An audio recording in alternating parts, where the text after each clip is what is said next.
हस्तिनापुर शिव महापुराण की कथा कहती है कि भगवान शंकर को पहचानने के लिए अलग से कोई नेत्र की जरूरत नहीं पड़ती।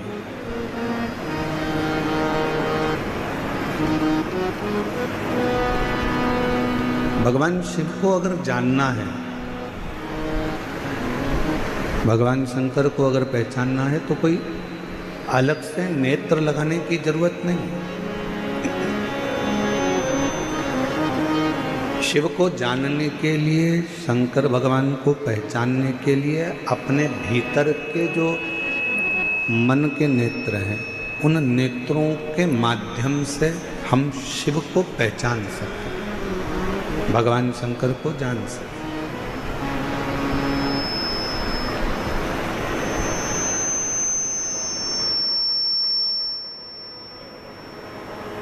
इसलिए तुलसी बाबा जी ने, तुलसीदास जी ने कहा अपनी भाषा में कि शंकर विश्वास रूपिण,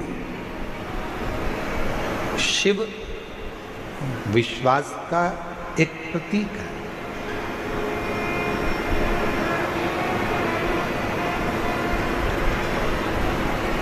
अब जरा ईमानदारी से बोलना, दिल्ली की मेरी जीजियों, दिल्ली के मेरे जीजाओं, बहुत सावधानी से विचार करना,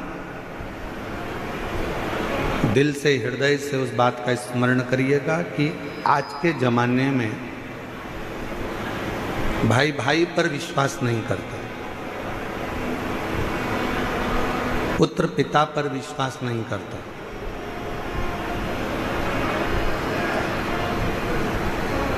कोई रिश्ते, कोई नाते आपस में एक दूसरे पर विश्वास नहीं करता।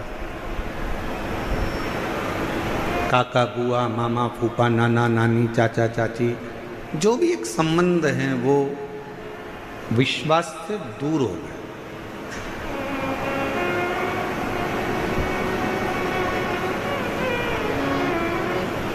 अब उस बीच में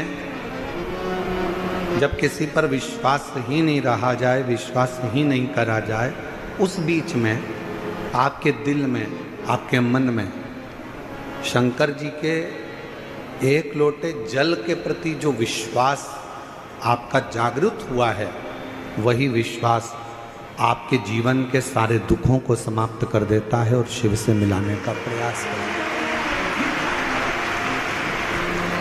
वही विश्वास।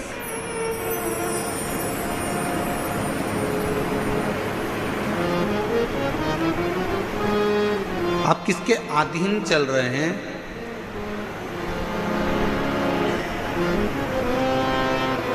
एक बड़े से हाथी को भी पानी डुबो देता है।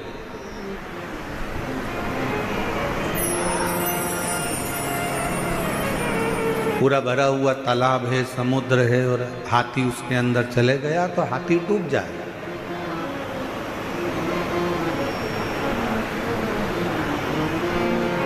एक बड़े से विशालकाय हाथी को भी पानी डुबो देता है, पानी डुबा देता। पर मेरी दिल्ली की जीजियों, ईमानदारी से बोलो, एक मछली को क्या पानी डुबाता है? जम के तो बोलो। मछली को पानी डुबोता नहीं। उस पानी में हाथी गया, विशालकाय हाथी को पानी डुबो देता है। कोई विशालकाय शरीर पानी में चला गया तो पानी उसको डुबो देता है, पर मछली को पानी कभी डुबोता नहीं। क्यों नहीं डुबोता? क्योंकि मछली ने पानी की शरणागति ग्रहण कर ली।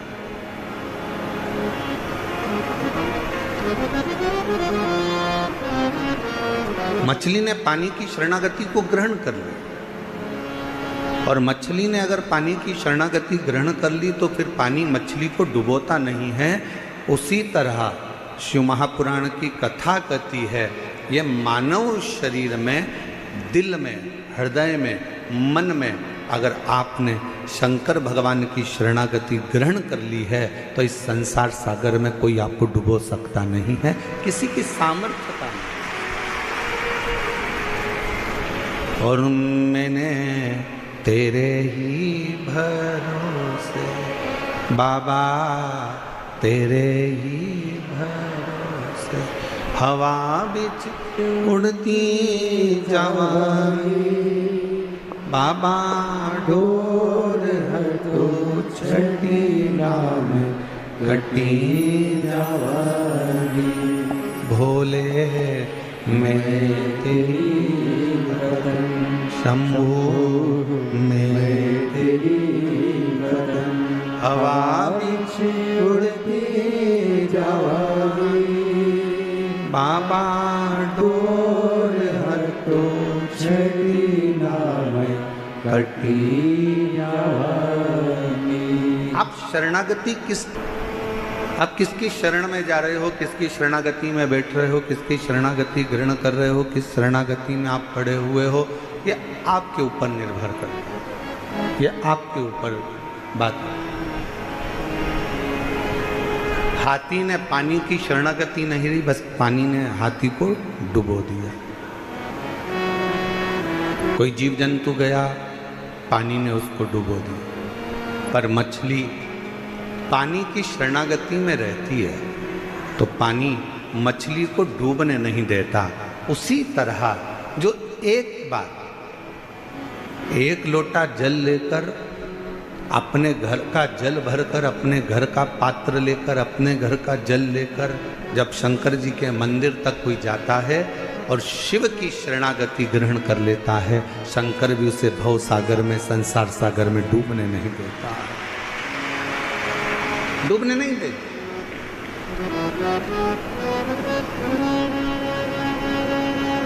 एक बड़ा सुंदर प्रसंग आता है, हस्तिनापुर शिव महापुराण की कथा आप लोग श्रवण कर रहे हैं, निरंकारी मैदान दिल्ली में, स्मरण करिएगा।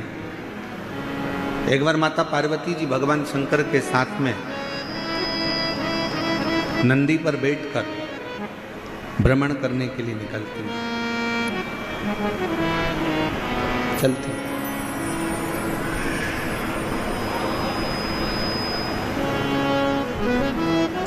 आज माता पार्वती जी की चित्तवृत्ति में थोड़ा सा मन में उमंग उत्पन्न हो गया तो कुछ गुनगुना रही थी।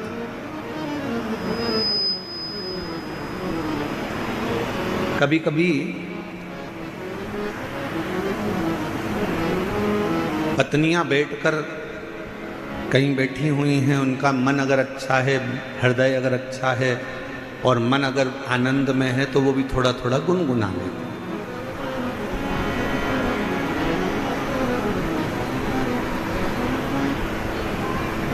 थोड़ा थोड़ा गुनगुनाने का कार्य कर लेते। अब पार्वती जी के मन में थोड़ा सा कुछ आनंद की अनुभूति हुई होगी और माँ जगत जननी जगदम्बा माता पार्वती थोड़ा थोड़ा गुनगुनाते हुए शिव जी के साथ नंदी पर बैठकर जा रही है। कितना सुंदर भाव कहा गया कि एक पत्नी का पति के प्रति और पति का पत्नी के प्रति एक कर्तव्य सबसे बड़ा ये है कि कभी भी अपनी पत्नी को कहीं लेकर जाओ या पत्नी अपने पति के साथ कहीं पर जाए तो दोनों का तालमेल ऐसा होना चाहिए कि दोनों के चेहरे पर एक स्माइल, एक प्रसन्नता, एक आनंदता दोनों के मुख पर होना चाहिए।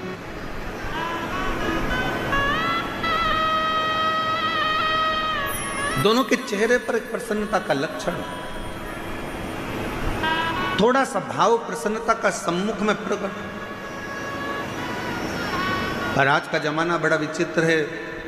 10 मिनट के लिए, वैसे तो दिल्ली जैसे शहर में तो हम कल देखे कि कल हमको एक कार्यक्रम में जाना था तो हमने देखा कि हमको तो यहाँ ऐसा लगता है कि लोग शादी में जाते होंगे, मान लो 9 बजे रात्रि को शादी चालू हो रही है और 9 बजे इनको शादी में पहुँचना है तो 6 बजे से घर से निकलते होंगे। दिल्ली की स्थिति जो देखी है उसके हिसाब से बता रहा हूँ। और 6 बजे से घर से निकलते होंगे, 15 मिनट की शादी अटेंड करना रहती है, आधे घंटे की शादी अटेंड करना रहती है और 2 घंटे पहले निकलना पड़ता है और 2 घंटे वापस आने में लग जाते हैं और आधे घंटे की शादी अटेंड करी, पूरा समय इतनी देर में तो हमारे यहाँ अगर हो तो हम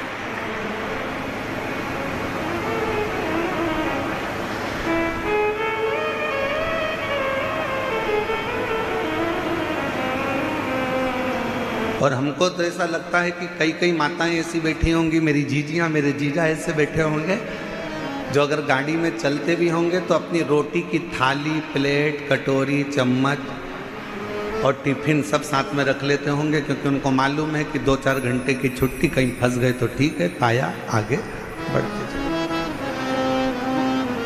पर अब एक चीज़ और अच्छी लगी दिल्ली में कि पहले की अपेक्षा दिल्ली के जो रास्ते हैं, जो पुल हैं, जो बड़े बड़े ब्रिज हैं, इन ब्रिज ने लोगों के चलने की आसानी कर दी और आराम से अब रास्ता लोगों का सरल और सहज हो गया। और बचा कुचा था तो वो मेट्रो चल गई है।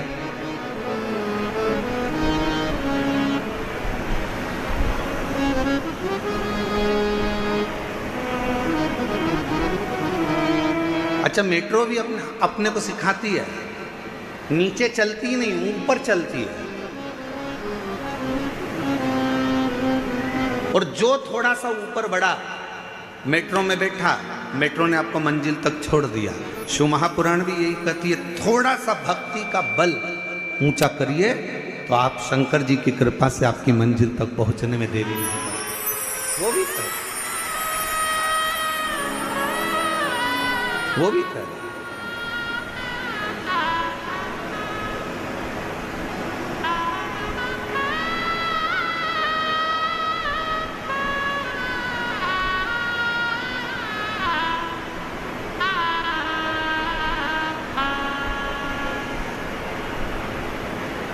और मैंने तेरे ही भरोसे बाबा, तेरे ही भरोसे।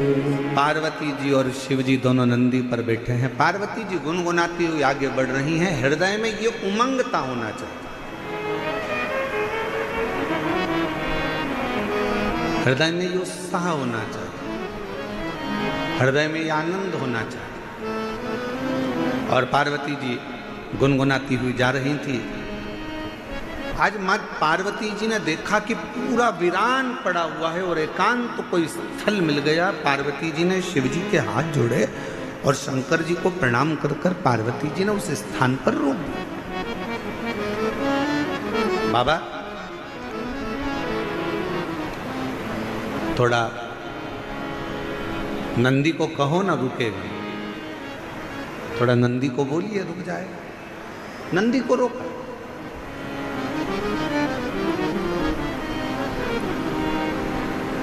नंदी रुका।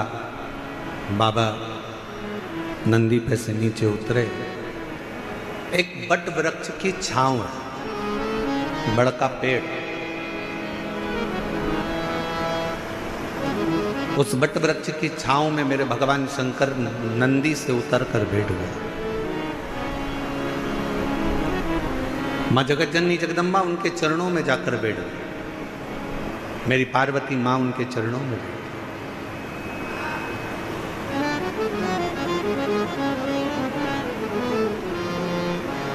चारों तरफ वीरान एकांत स्थल। शिवजी वट वृक्ष की छांव में बैठे थे और पार्वती जी ने भगवान शंकर को देखकर शिवजी का एक नाम यहाँ रख दिया। शंकर भगवान से कहा, आज आप एकांत में बैठे हो इसलिए आपका नाम एकांतेश्वर महादेव होगा। आप एकांत में बैठे। और हमने पहले भी कथा में कहा, शिव महापुराण की कथा पहले भी वर्णन करी है। कहीं मौका मिल जाए, कोई जंगल से आप निकल रहे हो, कोई राह से आप निकल रहे हो, कोई मार्ग से आप निकल रहे हो, अपने पास में पानी का बोतल रखा है, जल का पात्र रखा है और चलते चलते आप कोई एकांत स्थान से निकल कर जा रहे हो और आपको लगे कि कहीं पर एकांत में कोई शंकर जी का ओटला है, कोई शिव जी का स्थान है, कोई शंकर का शिवलिंग वहाँ पर रखा हुआ है, मन में आ जाए 2 मिनट के लिए गाड़ी रोककर, कोई जब नहीं हो, पूरा रास्ता जब सूना पड़ा हो, तब एकांत में अगर कोई शंकर का शिवलिंग मिल जाए तो अपने पास में जो जल रखा हो वो जल लेकर एक बार भगवान शंकर को एकांत में चढ़ाकर उससे अपने दिल की बात कर कर देखना। मेरा एकांतेश्वर महादेव आपके ऊपर कृपा जरूर जरूर। बोल बम का नारा है, सारी समस्या का हल। एकांतेश्वर महादेव करुणा जरूर करे, कृपा जरूर करेगा।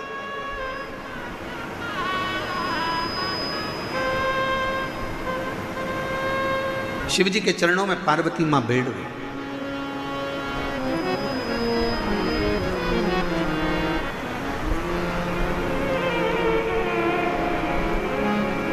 और कितना सुंदर भाव कहा,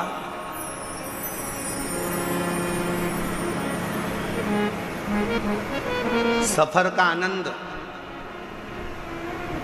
बड़ी गाड़ी में मिलता है क्या? जम के बोलो जरा। कहीं जा रहे हो, केदारनाथ जी दर्शन करने जा रहे हो, या मथुरा जी में वृंदावन में बिहारी जी का दर्शन करने जा रहे हो, या अयोध्या जी जा रहे हो, सांवरिया सेठ जा रहे हो, खाटू श्याम बाबा का दर्शन करने जा रहे हो, सालासर बाबा जी का दर्शन करने जा रहे हो, सीहोर कुबेरेश्वर धाम में भोलेनाथ जी का कंकर शंकर दर्शन करने के लिए जा रहे हो, या कहीं और बहुत बड़ी गाड़ी है आपके पास में, बहुत बड़ी गाड़ी।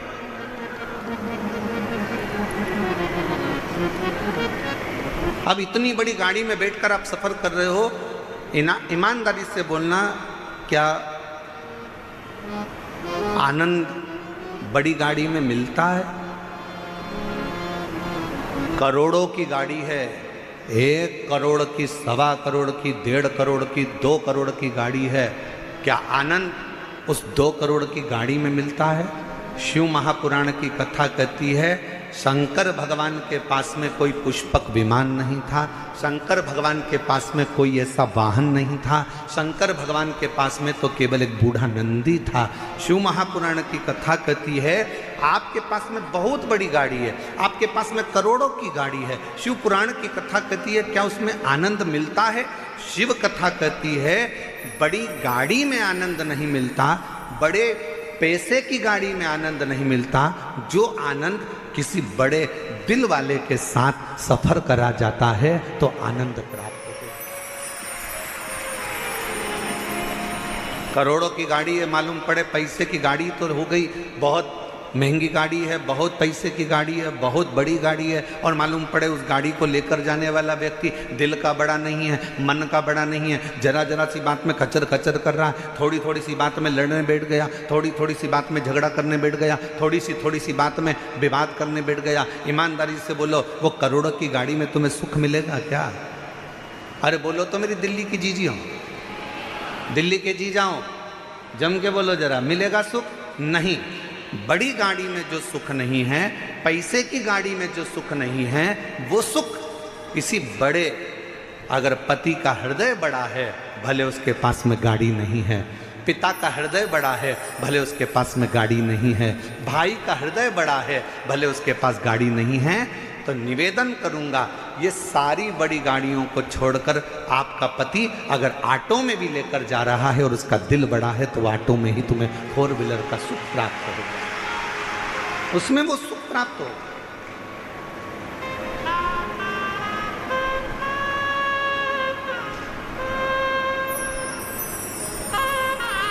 अब तुमने ढूंढी तो बड़ी गाड़ी, ले भी ली बड़ी गाड़ी, और मालूम पड़े वो आनंद ही नहीं आ रहा, क्योंकि जरा जरा सी बात में झगड़ा हो रहा है, जरा जरा सी बात में विवाद हो रहा है, जरा जरा सी बात में कोई ना कोई बात खराब हो रही है। तो सफाई माताएं ऐसी होंगी,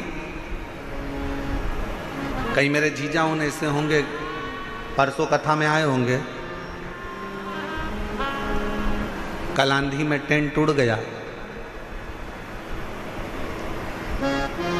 प्रशासन ने भी बड़ी मुस्तैदी से और कार्यकर्ताओं ने भी बड़ी मुस्तैदी से सब कार्य पुनः व्यवस्थित करा। अब इसमें से कई भाई ऐसे होंगे, कई बहन ऐसी होगी, एक कह रही होगी अब कथा तो कल शाम को चालू होगी, महाराज जी बोले 6 बजे से 9 बजे तक, चल अपन तो चले। दूसरी बोली बैठ तो अब यार, बेचारा बैठ बैठ।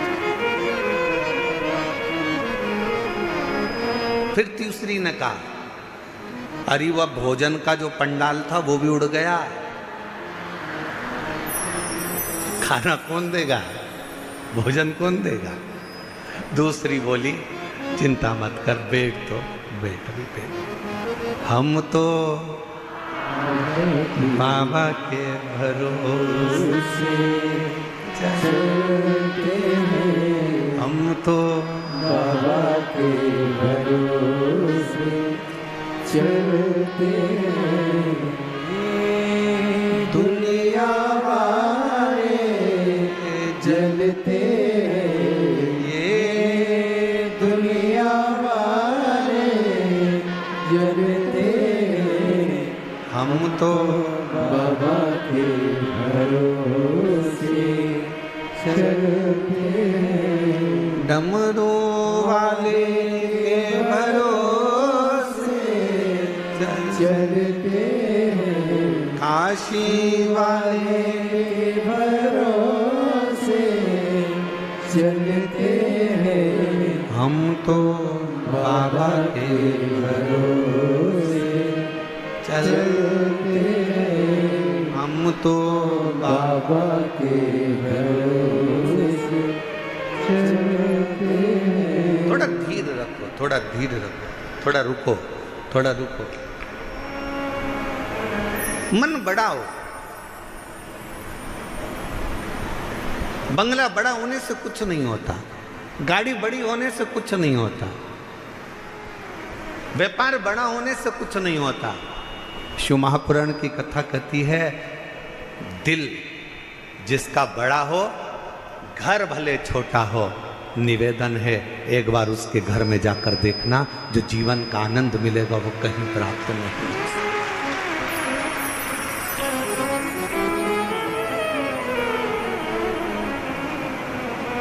और आज एक बात और कहना चाहेंगे, दिल्ली की इस पवित्र हस्तिनापुर शिव महापुराण की कथा में कोई आपसे कहे कि मेरी पहचान उससे है, कोई आपसे कहे कि मेरी पहचान उससे है, कोई आपसे कहे कि मेरी पहचान उससे है, भरोसा मत करना। अगर कोई ऐसा मिल जाए तुम्हारी जिंदगी में, वो कह दे मेरी पहचान मेरे शंकर से है, तो भरोसा कर लेना कि वो शिव का। एकांत में बैठी हैं मां पार्वती मैया ने भगवान शिव जी से विनय करा, निवेदन करा, प्रार्थना करी, विनय करा।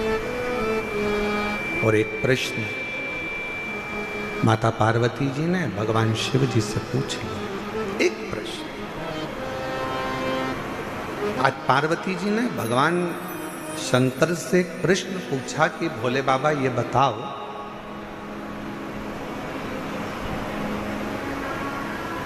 मेरे पिता हिमालय राज नारायण का स्मरण करते हैं, मेरी माता नारायण का स्मरण करती हैं, मेरा भाई नारायण का स्मरण करते हैं। पर एक बात समझ में नहीं आती कि मुझ में आपके चरणों की भक्ति कैसे प्राप्त होगी।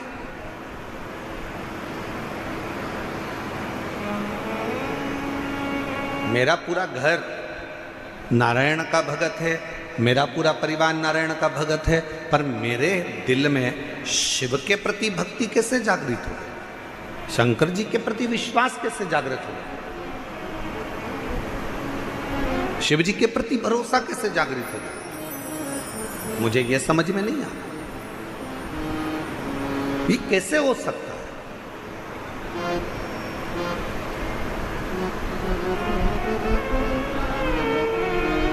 ये कैसे होगा?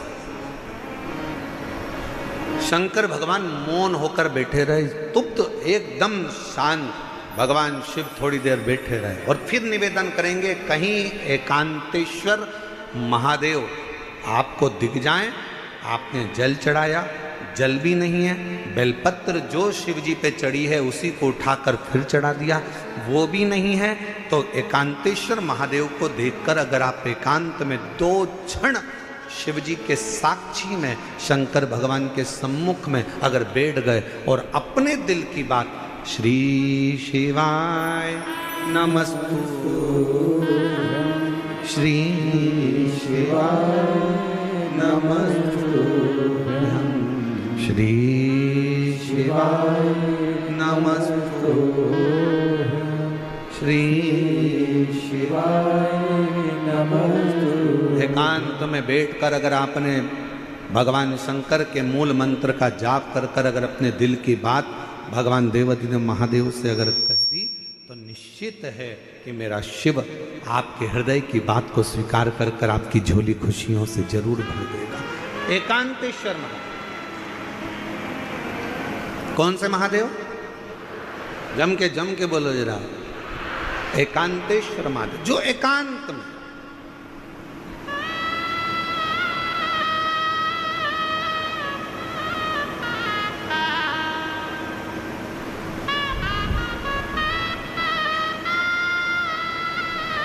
अच्छा, कई लोगों ने कहा गुरुजी ये एकांतेश्वर महादेव से कहो तो एकांतेश्वर महादेव सुनते बहुत हैं।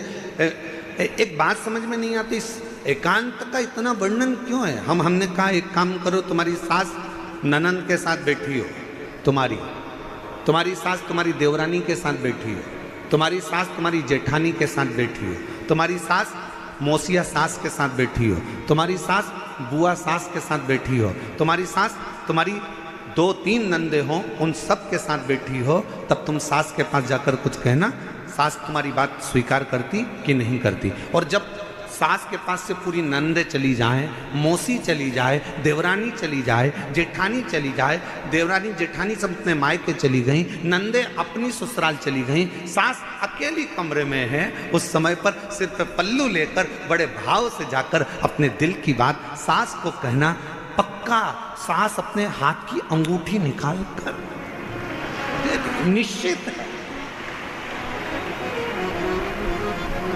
वो एकांत में बैठी, शांति से बैठी, एकांत।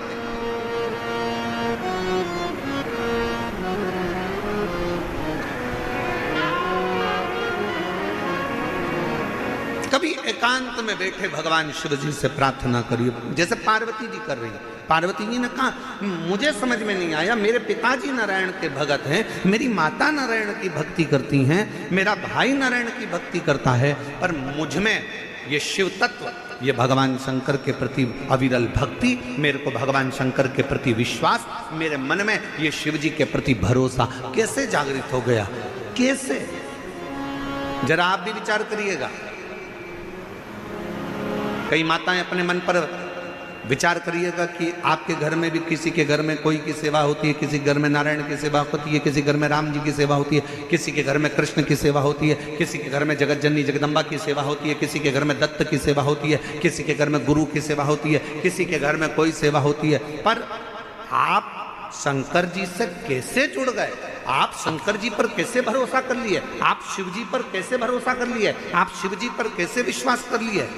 तब आपको अभी का अनुभव नहीं होगा तो बाद में कभी ना कभी मालूम पड़ेगा कि ये आज का नहीं है।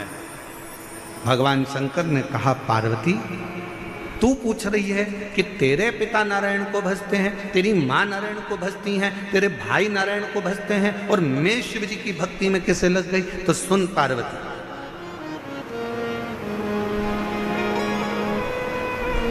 तेरी जो नानी है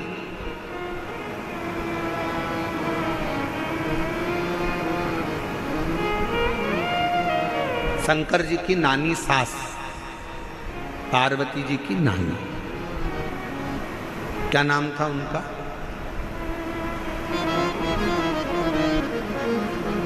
बोलो बोलो जल्दी से बोलो। हो दिल्ली वाले, अब दिल्ली वाले कहेंगे गुरुजी हमें तो पड़ोसन का नाम